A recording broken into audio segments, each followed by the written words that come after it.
शांताकारं भुजंगशयनं पद्मनाभं सुरेशं विश्वाधारं गगनसदृशं मेघवर्णं शुभांगं लक्ष्मीकान्तं कमलनयनं योगिभिध्यानगम्यं वंदे विष्णुभवभयहरं सर्वलोकैकनाथं।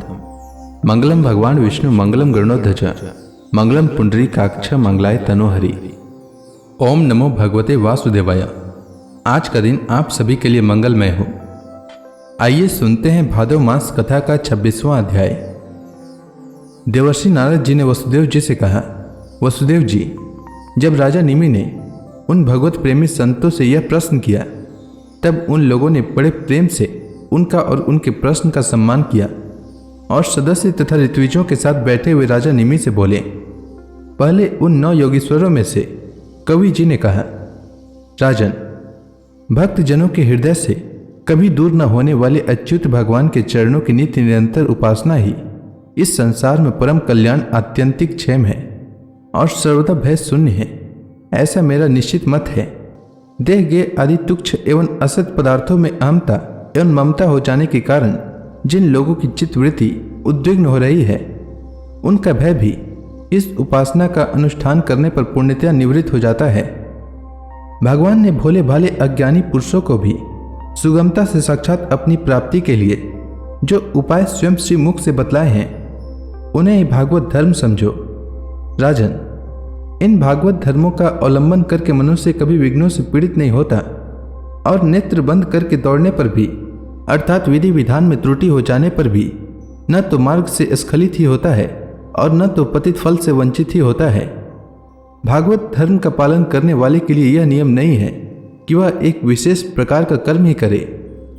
वह शरीर से, वाणी से, मन से, इंद्रियों से, बुद्धि से, अहंकार से, अनेक जन्मों अथवा एक जन्म की आदतों से स्वभाववश जो करे, वह सब परम पुरुष भगवान नारायण के लिए ही है। इस भाव से उन्हें समर्पण कर दे। यही सरल से सरल सीधा सा भागवत धर्म है। ईश्वर से विमुख पुरुष को उनकी माया से अपने स्वरूप की विस्मृति हो जाती है और इस विस्मृति से ही मैं देवता हूँ, मैं मनुष्य हूँ, इस प्रकार का भ्रम विपर्य हो जाता है। इस देह आदि अन्य वस्तु में अभिनिवेश, तन्मयता होने के कारण ही बुढ़ापा, मृत्यु, रोग आदि अनेकों भय होते हैं। इसलिए अपने गुरु को ही आराध्य देव, परम प्रियतम मानकर अनन्य भक्ति के द्वारा उस ईश्वर का भजन करना चाहिए।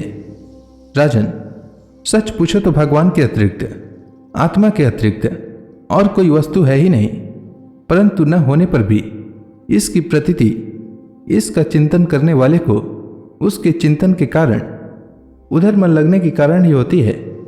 जैसे स्वप्न के समय स्वप्न दृष्टा की कल्पना से अथवा जागृत अवस्था में नाना प्रकार के मनोरथों से एक विलक्षण ही सृष्टि दिखने लगती है।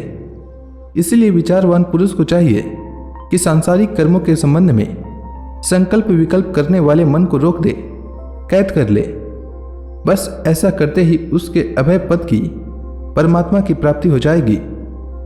संसार में भगवान के जन्म की और लीला की बहुत सी मंगलमयी कथाएं प्रसिद्ध है। उनको सुनते रहना चाहिए। उन गुणों और लीलाओं का स्मरण दिलाने वाले भगवान के बहुत से नाम भी प्रसिद्ध हैं। लाज संकोच छोड़कर उनका गान करते रहना चाहिए।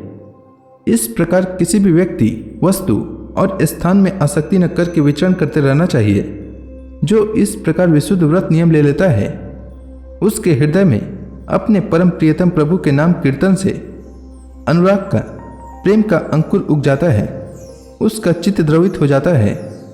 अब वह साधारण लोगों की स्थिति से ऊपर उठ जाता है। लोगों की मान्यताओं, धारणाओं से परे हो जाता है। दंभ से नहीं, स्वभाव से ही मतवाला सा होकर कभी खिलखिलाकर हंसने लगता है तो कभी फुट फुट कर रोने लगता है। कभी ऊंचे स्वर से भगवान को पुकारने लगता है तो कभी मधुर स्वर से उनके गुणों का गान करने लगता है।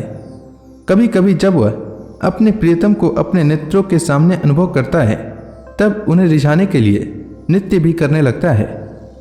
राजन, यह आकाश, वायु, अग्नि, जल, पृथ्वी, ग्रह, नक्षत्र, प्राणी, दिशाएं, वृक्ष, वनस्पति, नदी, समुद्र सब के सब भगवान के शरीर हैं। सभी रूपों में स्वयं भगवान प्रकट हैं। ऐसा समझकर वह जो कोई भी उसके सामने आ जाता है, चाहे वह प्राणी हो या अप्राणी, उसे अनन्य भाव से भगवत भाव से प्रणाम करता है। जैसे भोजन करने वाले को प्रत्येक ग्रास के साथ ही तुष्टि, पुष्टि और सुधा निवृत्ति ये तीनों एक साथ होते जाते हैं, वैसे ही जो मनुष्य भगवान की शरण लेकर उनका भजन करने लगता है, उसके भजन के प्रत्येक क्षण में भगवान के प्रति प्रेम, अपने प्रेमास्पद प्रभु के स्वरूप का अनुभव और उनके अतिरिक्त अन्य वस्तुओं में वैराग्य, इन तीनों की एक साथ ही प्राप्ति होती जाती है। राजन, इस प्रकार जो प्रति क्षण एक एक वृत्ति के द्वारा भगवान के चरण कमलों का ही भजन करता है, उसे भगवान के प्रति प्रेममयी भक्ति, संसार के प्रति वैराग्य और अपने प्रियतम भगवान के स्वरूप की स्फूर्ति, ये सब अवश्य ही प्राप्त होते हैं। वह भागवत हो जाता है, और जब ये सब प्राप्त हो जाते हैं तब वह स्वयं परम शांति का अनुभव करने लगता है। राजा निमि ने पूछा, योगीश्वर, अब आप कृपा करके भगवत भक्त का लक्षण वर्णन कीजिए। उसके क्या धर्म है और कैसा स्वभाव होता है? वह मनुष्यों के साथ व्यवहार करते समय कैसा आचरण करता है, क्या बोलता है और किन लक्षणों के कारण भगवान का प्यारा होता है? अब 9 योगीश्वरों में से दूसरे हरि जी बोले, राजन, आत्मस्वरूप भगवान समस्त प्राणियों में आत्मा रूप से नियंता रूप से स्थित हैं, जो कहीं भी न्यूनाधिकता न देखकर सर्वत्र परिपूर्ण भगवत सत्ता को ही देखता है, और साथ ही समस्त प्राणी और समस्त पदार्थ आत्मस्वरूप भगवान में ही आधेय रूप से अथवा अध्यस्त रूप से स्थित है, अर्थात वास्तव में भगवत स्वरूप ही है। इस प्रकार का जिसका अनुभव है, ऐसी जिसकी सिद्ध दृष्टि है, उसे भगवान का परम प्रेमी उत्तम भागवत समझना चाहिए। जो भगवान से प्रेम, उनके भक्तों से मित्रता, दुखी और अज्ञानियों पर कृपा तथा भगवान से द्वेष करने वालों की उपेक्षा करता है, वह मध्यम कोटि का भागवत है।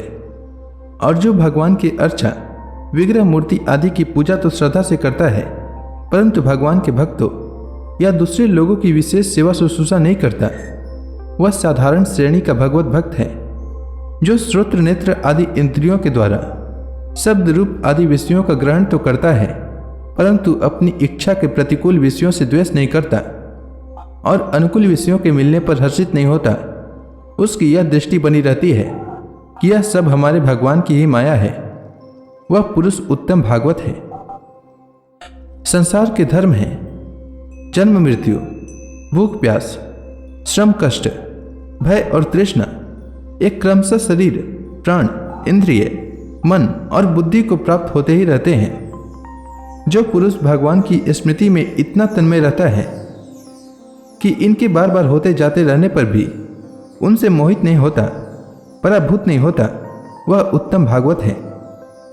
जिसके मन में विषय भोग की इच्छा, कर्म प्रवृत्ति और उनके बीज वासनाओं का उदय नहीं होता, और जो एकमात्र भगवान वासुदेव में ही निवास करता है, वह उत्तम भगवत भक्त है। जिनका इस शरीर में न तो सत्कुल में जन्म, तपस्या आदि कर्म से तथा न वर्ण, आश्रम एवं जाति से ही अहम भाव होता है, वह निश्चय ही भगवान का प्यारा है। जो धन संपत्ति अथवा शरीर आदि में यह अपना है और यह पराया, इस प्रकार का भेदभाव नहीं रखता, समस्त पदार्थों में सम स्वरूप परमात्मा को देखता रहता है, समभाव रखता है तथा किसी भी घटना अथवा संकल्प से विक्षिप्त न होकर शांत रहता है, वह भगवान का उत्तम भक्त है। राजन, बड़े बड़े देवता और ऋषि मुनि भी अपने अंतःकरण को भगवान में बनाते हुए जिन्हें ढूंढते रहते हैं, भगवान के ऐसे चरण कमलों से आधे क्षण, आधे पल के लिए भी जो नहीं हटता, निरंतर उन चरणों की सन्निधि और सेवा में ही संलग्न रहता है। यहाँ तक कि कोई स्वयं उसे त्रिभुवन की राज्य लक्ष्मी दे तो भी वह भगवत स्मृति का तार नहीं तोड़ता, उस राज्य लक्ष्मी की ओर ध्यान ही नहीं देता। वही पुरुष वास्तव में भगवत भक्त, वैष्णव में अग्रगण्य है, सबसे श्रेष्ठ है। रासलीला के अवसर पर नृत्य गति से भांति भांति के पाद विन्यास करने वाले, निखिल सौंदर्य माधुर्य निधि करने वाले, निखिल सौंदर्य